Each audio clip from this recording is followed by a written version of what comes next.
Um homem havia se mudado recentemente para um apartamento estúdio na Inglaterra. Ele nem chegou a ver o lugar antes de aceitar alugar. Com o custo de vida no Reino Unido nas alturas, ele só queria um espaço pequeno e acessível. Mas, quando chegou o dia de ver a casa pela primeira vez, ele logo percebeu por que o aluguel era tão barato. Era um belo edifício antigo, com tetos altos e um design que lembrava um mosteiro do século XIX, cheio de espelhos e tudo mais. Mas o quarto era tão pequeno que ele nem conseguia ficar em pé direito. Nada, porém, se comparava à estranha maçaneta no chão. Ele supôs que poderia ser acesso a um espaço de armazenamento no subsolo. Mas quando abriu, descobriu algo muito, mas muito mais profundo. Às 22 horas da noite, sozinho em casa, com apenas uma câmera e uma lanterna, ele desceu para o que chamou de masmorra da casa. O lugar estava coberto de pichações, uma janela emparedada, uma trincheira bizarra com uma grade, talvez um cemitério, e um assento de tijolos, que parecia mais um altar de sacrifício. Tudo indicava que ali havia sido uma masmorra de rituais cerimoniais. E quanto mais ele avançava, mais claro ficava o motivo do aluguel ser tão barato. Qualquer pessoa que visse aquilo teria saído correndo. A masmorra tinha eletricidade. Ele ouvia os sons dos vizinhos acima, que provavelmente não tinham ideia do que acontecia embaixo de suas casas. Um jornal, chamado Deixados para Trás, datado de 1984, sugeria que aquele lugar estava em uso há muito tempo. Mas para que exatamente? Isso nunca saberemos. Abandonada por mais de 13 anos, a escola primária Robert Fulton, em Cleveland, Ohio, não passa hoje de um amontoado de ruínas. O prédio, que um dia recebeu risadas de crianças e barulhos de passos apressados, agora é apenas silêncio, poeira e perigo. Exploradores urbanos e criadores do conteúdo no YouTube a consideram um dos locais mais impressionantes para visitar. Entre eles está Chris Hill, do canal Herc Hill. Chris já havia estado lá em 2022 e naquela primeira visita encontrou coisas perturbadoras. 2 anos depois, decidiu voltar. Queria ver até que ponto o tempo tinha destruído o lugar e se algo havia mudado. Era cerca de 1 da manhã quando ele entrou no prédio. Não tinha uma hora melhor, não? E bastaram alguns passos para notar. A deterioração era muito pior. As escadas rangiam tanto sob seus pés que pareciam prestes a ceder a qualquer momento. O andar superior estava nos seus últimos dias. Mas não era só a estrutura que preocupava. Pelas paredes, Chris encontrou mensagens rabiscadas, frases como "não explore sozinho" e "mantenha-se afastado". Alertas que indicavam que outras pessoas estiveram por ali, e não fazia muito tempo. Dentro das salas de aula, sinais claros de ocupação recente. Talvez tão recente quanto na noite anterior. Desde que entrou, Chris já ouvia barulhos distantes, mas até aquele momento não tinha visto ninguém. Contra o seu próprio instinto, decidiu continuar. E então aconteceu.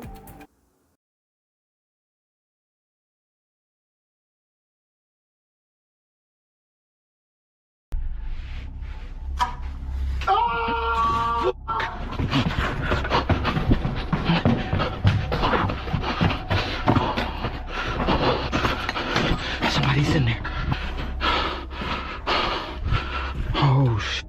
I don't know if he's chasing me, but this. Oh fuck. That scared the fuck out of me. Um grito. O sangue de Chris gelou. Ele não sabia quem era o homem, de onde tinha surgido ou o que queria, mas entendeu perfeitamente. Era a hora de sair dali. Quando finalmente deixou a escola, tentou racionalizar. Talvez fosse apenas um invasor, alguém com medo de que Chris estivesse roubando algo ou invadindo seu espaço. Mas, ao revisar as filmagens, veio a parte mais perturbadora. Chris nunca realmente esteve sozinho. No vídeo, uma figura pode ser vista lá no fundo, movendo-se de uma sala para outra, sempre o observando. Era 2020. O explorador urbano conhecido como Reader Rider se preparava para mais uma de suas aventuras: investigar uma casa antiga, abandonada e cercada por histórias estranhas. O lugar havia pertencido a uma mulher que morreu em circunstâncias misteriosas. Ninguém sabia exatamente como, e Ryder estava prestes a tentar para descobrir. Logo ao cruzar a porta, ficou claro que aquela casa era diferente de qualquer outra que ele já havia explorado. O interior estava quase intacto, como se fosse uma cápsula do tempo, congelada no período em que a moradora ainda vivia ali. Não parecia um imóvel esquecido por décadas. Parecia que alguém tinha saído dali recentemente. Havia, claro, sinais de abandono, como a invasão de esquilos pelo local e tudo mais, mas nada do cenário de ruína total que Ryder estava acostumado a encontrar. Ele percorreu cada canto, dos quartos do andar de cima até o porão. Aos poucos, foi montando o quebra-cabeça da vida daquela mulher. Fumante inveterada, como denunciava a película de nicotina que cobria paredes e móveis, viúva, o marido já havia falecido antes dela, e extremamente protetora. A casa guardava diversos estojos de armas espalhados pelos cômodos. Mas então, Ryder viu algo que fez o seu estômago revirar. No chão, ao lado de um andador, havia uma mancha no formato exato de um corpo humano. E foi nesse instante que ele percebeu. A mulher tinha morrido ali. Provavelmente por causa de uma queda e talvez tenha ficado horas ou até dias naquele mesmo ponto antes de ser encontrada. Era um pensamento pesado demais. Ryder precisou parar a gravação por cerca de 20 minutos, apenas para processar o que tinha acabado de perceber. Ele estava em pé, no exato local onde uma vida havia se encerrado. Quando voltou a filmar e retomou a investigação, notou algo estranho. Todos os estojos de armas estavam vazios. Alguém havia levado tudo. Teriam roubado após a morte da mulher? Ou poderia isso ter acontecido pouco antes? Talvez esse roubo não tenha sido apenas um detalhe. Talvez tenha sido a causa da morte dela. Julho de 2017. As autoridades do Colorado começaram a investigar uma ameaça incomum e mortal nas trilhas de Rampart Ridge. Armadilhas feitas com fios de arame estavam sendo instaladas no meio da mata, posicionadas na altura perfeita para que, se um motociclista passasse em alta velocidade, o resultado fosse quase certo: decapitação. A primeira armadilha foi descoberta em 2 de julho, pouco depois da trilha reabrir para motociclistas na temporada. Um jovem de 18 anos pilotava pela trilha quando o arame o atingiu em cheio. O impacto o arrancou violentamente da moto. Ele sobreviveu, mas sofreu 2 costelas quebradas. Dias depois, um segundo fio foi encontrado. Dessa vez, um motociclista local percebeu o perigo a tempo e conseguiu remover o arame, gravando tudo com sua câmera. Apesar de as trilhas serem usadas por todos, caminhantes, ciclistas e motociclistas, parecia claro que o alvo dessas armadilhas eram pilotos off-road. O motivo? Ninguém sabe ao certo. A principal suspeita é que o responsável fosse alguém contrário ao uso de veículos motorizados no local. Talvez acreditasse que, colocando vidas em risco, assustaria os motociclistas a ponto de afastá-los da região. Mas no fim, tudo o que conseguiu foi quase matar uma pessoa para provar o seu ponto. Por segurança, o Serviço Florestal dos Estados Unidos fechou temporariamente a trilha para todos os usuários enquanto a investigação acontecia. A notícia gerou revolta. E o pior, esse não era um caso isolado. Do Colorado, há anos, culpados nunca identificados vêm tentando afastar ciclistas e motociclistas das trilhas usando métodos perigosos. As armadilhas de arame são apenas mais uma adição a uma lista que já incluía tiras de prego espalhadas para estourar pneus e arremessar pilotos para fora do trajeto, buracos cavados e disfarçados, prontos para provocar quedas graves. Alguém do Colorado parece determinado a expulsar de vez ciclistas e motociclistas dessas trilhas. Quem está por trás disso? Essa ainda é uma pergunta sem respostas para as autoridades. Em 22 de abril de 2012, na pacata cidade de North Bend, Washington, Peter Keller, um homem de 41 anos, fez algo impensável. Ele atirou na própria esposa, Lionette, e na filha de apenas 18 anos, Kaylin. Ambas foram mortas com um tiro na cabeça. Em seguida, matou os animais de estimação da família e depois incendiou a casa antes de desaparecer. Mas, na verdade, nada disso foi feito por impulso. Peter havia planejado cada passo durante anos. Por 8 longos anos, ele trabalhou secretamente na construção de um bunker subterrâneo, escondido nas florestas densas. Era uma estrutura de 2 andares, abastecida com comida, água, armas e munição.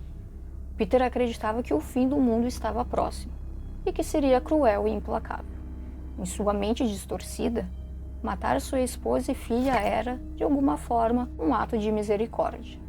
Logo, a polícia iniciou uma caçada intensa. Detetives reuniram pistas, analisaram registros de celular, examinaram dados de computador e até recuperaram imagens aprimoradas dos destroços carbonizados da casa. Essas provas, combinadas com investigação de campo, levaram as autoridades até o possível esconderijo de Peter. O bunker que ele construiu era impressionante para algo feito de forma amadora. Escavado a cerca de 6 metros de profundidade, possuía paredes feitas de toras, vários níveis, gerador próprio, rádio para monitorar a frequência da polícia e todo tipo de equipamento para sobrevivência. Tudo preparado para um apocalipse que nunca chegou. Quando a polícia localizou o bunker, começou um impasse que duraria 22 horas. A SWAT cercou a área e no dia 28 de abril de 2012, explosivos foram usados para abrir um buraco no teto da construção. Ao entrarem, encontraram Peter Keller morto, com um ferimento de bala na cabeça. Ele havia tirado a própria vida. Mas a descoberta mais perturbadora ainda estava por vir.